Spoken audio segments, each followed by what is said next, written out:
All right, we are all done. Got the boost tubes installed. You can see here and here. And of course I did the cold air intake at the same time. This stuff is freaking awesome. Can't wait to feel it in the SR5. Frankly, I've missed it not having the TRD Sport Blue Crush. So let's take a ride and see what it feels like. Okay, we're gonna give you a start up right from the beginning. Here we go.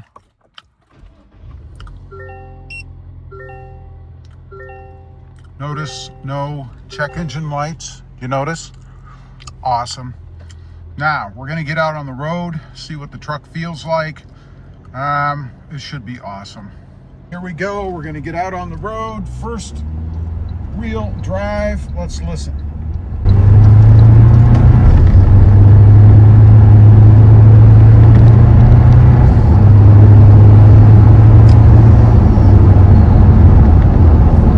Never do a great job of picking this stuff up unless you put a mic under the hood, which I have done. But I could occasionally hear the turbo at stock, but not like this. I hope the camera picks this up. I don't know if it will or not, but it really kicks in when you get into the turbo a little bit. Makes sense, right? Anywhere from about 35, 40 on up to about 57, 58, unless you really nail it. But let's slow down. Hopefully nobody behind me. And I'm going to give it a little bit of gas. I'll be quiet.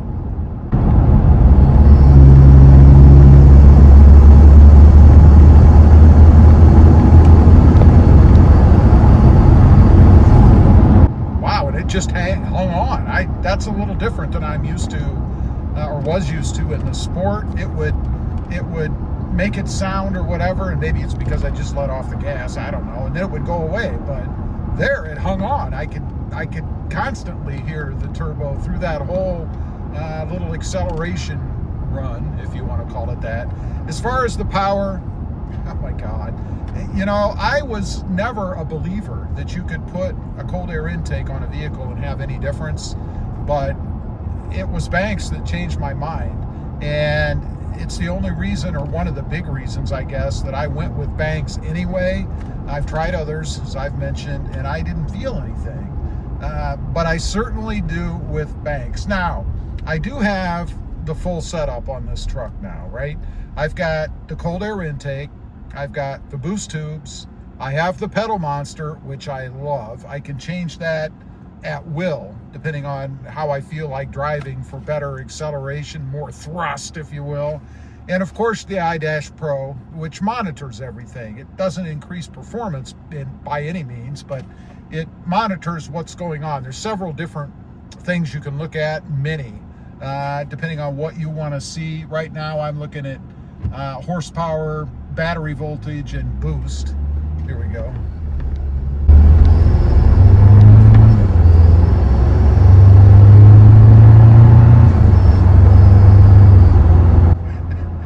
Again, I don't know if the camera picks that up. I'll have to shoot another video with I guess a microphone camera under the hood so that you guys can hear it better, I suppose. The problem with doing that is you get a lot of engine noise too. Best way to get the turbo is to be in the cab, and depending on how windy it is and stuff outside, windows up, windows down, it's up to you. I did leave, as I mentioned, the inlet cover off because I want more sound. You don't have to do that. You can put that inlet cover on.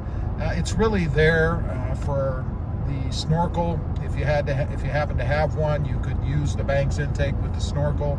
Obviously, you'd leave the inlet cover off, run the snorkel through there, and to keep water out of the system. Although I would argue that if you're in enough water that it's going to be at the level of the intake, which is above the tires, you probably don't care what happens because you're going to ruin your truck anyway. I believe Toyota says you can go no higher than the tire itself, and I might be off on that. It might be maybe half the height of the tires, I'm not sure, and that's for a stock setup. Anyway, love the system. Let me check the gauge cluster. No check engine lights. One of the it's probably the most important thing to me when I install any device on the truck, because the last thing I want to do is install something and then create a problem where now I've got to probably go to the dealer and deal with all of that. No way. And you don't get that with Banks. Anyway, again, there is a discount code down below. It is discount code RobMotive. It'll save you 10% on any Banks product across the site. So it's a great time, great opportunity to pick up multiple parts. If you want to, oh, I thought that was my truck. That growl is not my truck. It's another truck in front of me. I thought, wow, this is new. But anyway, check it out. There will be a link down below. And now if you want to see the install video, I'm going to run that through the rest of this video. Have a great day. Bye. I've got it laid out on the table down here for you guys. We've got the hot side over here.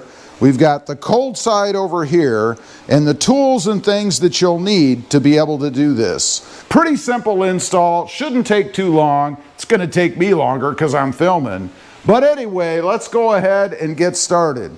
First thing that you're gonna wanna do, and we're gonna start on the hot side, is pull up the intake. Now, to do that, it's pretty simple. Unlatch the two latches over here on the side, and I forgot. Make sure you disconnect the battery before you do any of this. That takes a 12mm socket, the negative side. With the battery disconnected, we can continue on.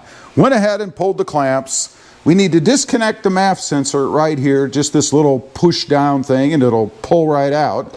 And then to pull off this part, you also want to release this clamp over here. The wiring is connected to the top of the box. And then a 10mm socket down here to go ahead and loosen the clamp so you can pull the whole unit off. We need to remove the existing tubes, or tube in this case. And to do that, it has these little quick disconnect kind of retainer clips on it. You want to push both of these out, not all the way, just a bit.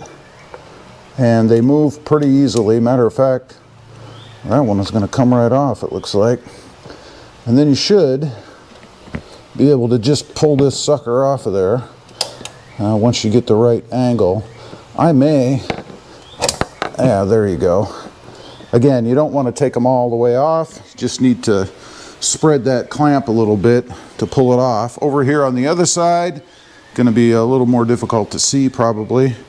You want to do the same thing. So kind of pull the clips out away and then just pull the tube out itself, and that's about it. Give yourself a little bit of clearance to work, and that removes the existing tube, as you can see. Next up, you want to grab one of the quick disconnect couplers, and for the hot side it's number 42334A.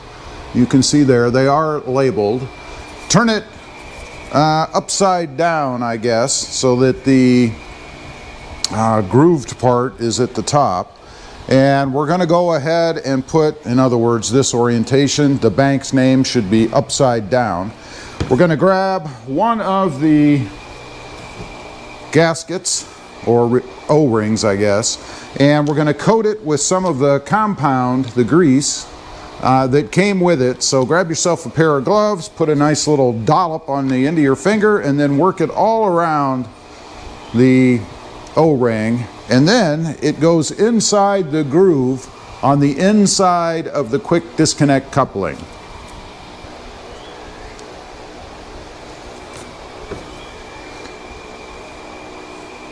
You want the slotted end to be facing down, and you're going to put it inside that little slot that I showed you a couple minutes ago. So work it into the slot, just like so. We're going to do the same thing to the other one. There you go. All right, now we're going to go ahead and remove the retaining clamps from the OEM tube that we removed. It just pulls up and out underneath this little retaining clip that's on the side here. So you just want to kind of pry that up a little bit and then pull the clamp rather, right out of there. Now we go back to the quick disconnect coupler. You want the Banks logo facing up at you like this, with the set screw hole on the top. You're going to grab one of the retaining brackets, and we're going to put that on so that it ends up like this, attached to the Banks unit. Just like that. Pretty simple. Next up, we're going to grab one of the set screws. Go ahead and sit it on your tool and put a little bit of blue Loctite on there. And that was, of course, provided in the kit.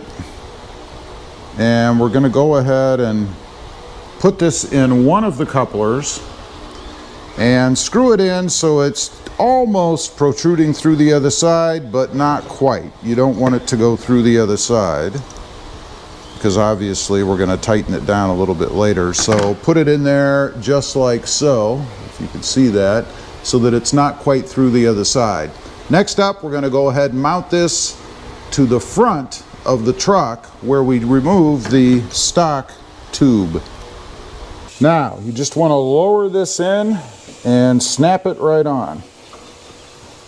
Next, you want to grab one of the hump hoses and a clamp. Put the clamp over the hose, obviously, and then slide it over the quick disconnect that you just put onto the truck. So you're going to want to slide that all the way flush to the front, and then we'll move on to the next step. Now, with an 11mm socket, you just want to snug it down. Next up, you want to grab the other quick disconnect coupler, the one with the set screw in it. Line up the set screw with the slot here, and then you're going to push and snap it right in place. Just like so. Give it a tug, make sure it's on there good, and then we're going to go ahead and tighten that set screw down. Nice and snug. Next, you want to grab another clamp, and we're working at the front of the truck, and go ahead and slip it over the hub hose that you've already attached to the front. And then we're going to grab the tube, and the short end, or the short bend part of the tube, is going to go into the hub hose that you just put on, with the long end facing towards the engine. Next, it is time to put the shiny tube in. You want to keep it oriented like so, with the bend towards the bottom, if you will, like this. Kind of at 12 o'clock, I guess. And the longer end of the tube, remember, is going to point towards the engine, the shorter part towards the front. So you want to go ahead and slip that in, and then you want to give it a pull back, because you don't want the two tubes, this tube and the quick release tube, to be touching.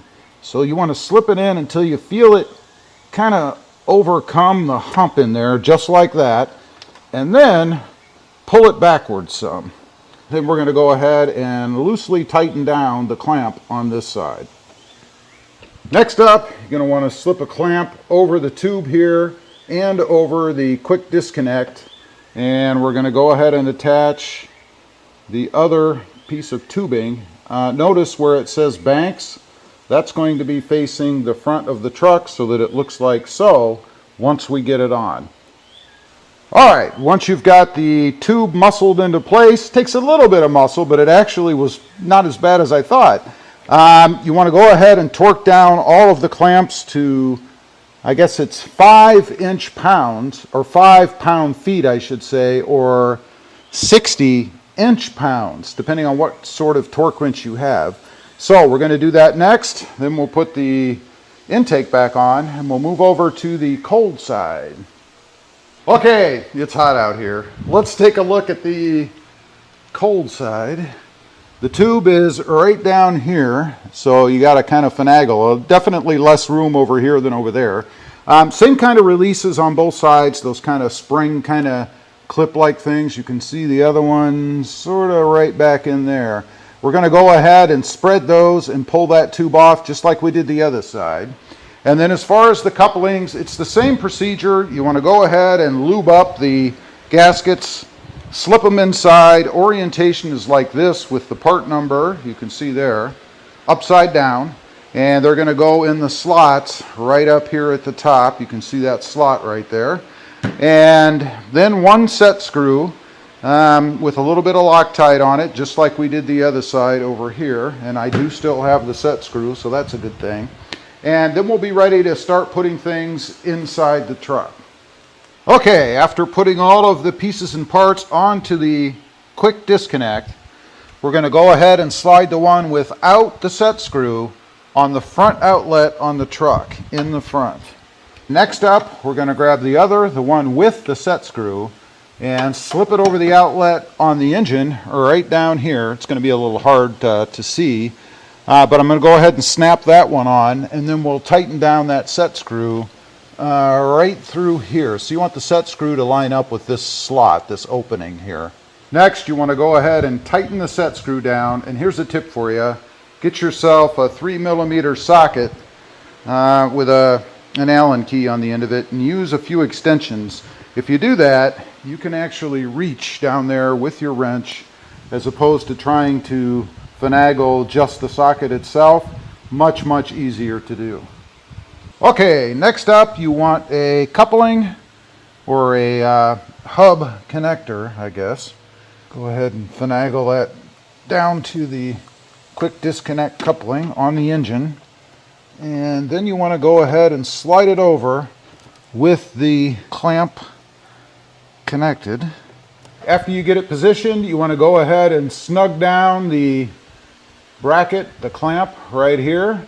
And next up, we're going to go ahead and grab the remaining tube, and orientation is very important here. You want to make sure that you have the end with the more severe bend, if you will, pointed towards the front of the truck. It's also going to get another one of these hump connectors on the end. To put this on, it's suggested that you spray the end of the tube with a little bit of brake cleaner for lubrication, obviously, so that you can slip this all the way on until the end is even with the end of your hub connector. And this is what it should look like when you're done, with the end even with the hump connector or hump gasket here. Next, go ahead and grab a clamp. We want to go ahead and lay that onto the front disconnect or quick disconnect, and we're going to leave that there in anticipation of fastening down the tube in a minute.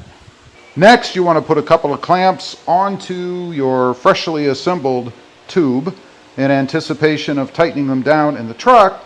And then we're going to go to the truck and slip the engine side in and go ahead and snug down the clamp, again making sure that you pull back a little bit so that this end is not up against the quick disconnect tube, or coupling rather, inside the truck.